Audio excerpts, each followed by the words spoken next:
بسم اللہ الرحمن الرحیم۔ معزز ناظرین، حضرت ابوبکر صدیق رضی اللہ تعالی عنہ کے دور خلافت میں جب قرآن مجید فرقان حمید کو ایک مصحف میں جمع کرنے کی ضرورت پیش آئی تو حضرت ابوبکر صدیق رضی اللہ تعالی عنہ نے یہ اعلان کروایا کہ وہ تمام لوگ جن کے پاس قرآن مجید فرقان حمید کا کوئی حصہ، کوئی جزو، کوئی صورت یا کوئی آیت موجود ہے تو وہ فوراً حاضر ہو جائے۔ چنانچہ قرآن مجید فرقان حمید کے اجزاء کا ایک بہت بڑا ڈھیر جمع ہو گیا۔ حضرت زید بن ثابت انصاری رضی اللہ تعالی عنہ نے باقی حفاظ صحابہ کرام کے ساتھ مل کر قرآن مجید فرقان حمید کے ان تمام اجزاء کو ایک مصحف کے اندر آپ نے تحریر کیا، جمع کیا، اور باقی تمام نسخے، تمام قراتیں، باقی جو تمام لہجے تھے ان کو جلا دینے کا حضرت ابوبکر صدیق رضی اللہ تعالیٰ عنہ نے حکم دیا۔ اسی طرح خلیفہ سوم حضرت عثمان غنی رضی اللہ تعالیٰ عنہ کے دور خلافت میں جب یہی صورتحال پیش آئی تو آپ نے بھی حضرت ابوبکر صدیق رضی اللہ تعالیٰ عنہ کے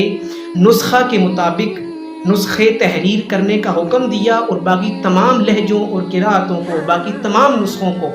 آپ نے بھی جلا دینے کا حکم دیا۔ حضرات محترم، سوال یہ پیدا ہوتا ہے کہ انہیں جلایا ہی کیوں گیا؟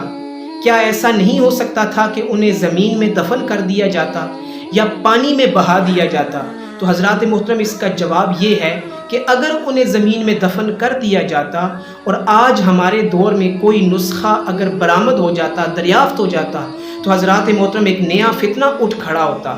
اگر انہیں دریا میں بہا دیا جاتا تو کسی نہ کسی طریقے سے انہیں حاصل کر کے پھر ایک نیا فتنہ اٹھ کھڑا ہو سکتا تھا۔ چنانچہ اسی لیے حضرت ابوبکر صدیق رضی اللہ تعالیٰ عنہ نے بھی اور حضرت عثمان غنی رضی اللہ تعالیٰ عنہ نے بھی انہیں جلا دینے کا حکم دیا، کیونکہ جلانے کے علاوہ کوئی اور ایسا طریقہ نہ تھا کہ انہیں ہمیشہ کے لیے اس صفحہ ہستی سے مٹایا دیا جا سکے۔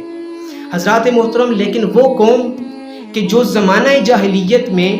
پتھروں کے تقدس پر بہت زیادہ یقین رکھتی تھی، اس قوم کے لیے پتھروں پر لکھی ہوئی قرآن مجید کی آیات کو جلانا بہت مشکل تھا۔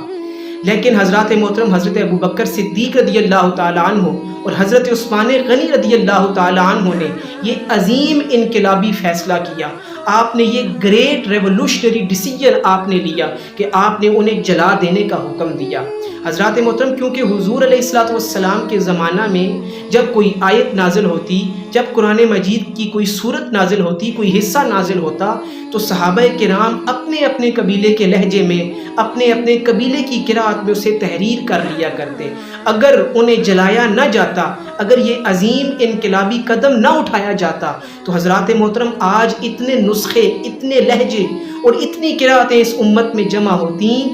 کہ فتنہ برپا ہو جاتا، نہ قرآن مجید محفوظ رہتا، نہ یہ امت مسلمہ محفوظ رہتی۔ لیکن حضرات محترم، اس عظیم انقلابی فیصلے تک پہنچنے کے لیے، اس گریٹسٹ ریولوشنری ڈیسیجن تک پہنچنے کے لیے وہ عظیم سوچ، وہ برتر سوچ درکار تھی، وہ گریٹ تھنکنگ درکار تھی، جو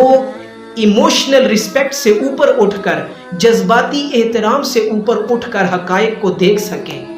چنانچہ صحابہ کرام رضوان اللہ تعالیٰ علیہم اجمعین کو ان کے ایمان نے یہ سوچ عطا کی، یہ کیفیت عطا کی، یہ انقلابی فیصلہ لینے کی صلاحیت صحابہ کرام کو ان کے ایمان نے عطا کی، اور یہی عظیم انقلابی سوچ ہے، یہ وہ گریٹسٹ ریولوشنری تھنکنگ ہے حضرات محترم، جو ایک عام سے گروہ کو تاریخ ساز گروہ، ہسٹری میکنگ گروپ بنا سکتی ہے۔ لیکن حضرات محترم، دور حاضر کا ایک المیہ یہ بھی ہے کہ ہم ایموشنل رسپیکٹ میں پھنسے ہوئے ہیں۔ ہم حضرات محترم جب کسی شخص کے مرید ہوتے ہیں، کسی پیر کے جب ہم مرید ہوتے ہیں، تو حضرات محترم ہم اس پیر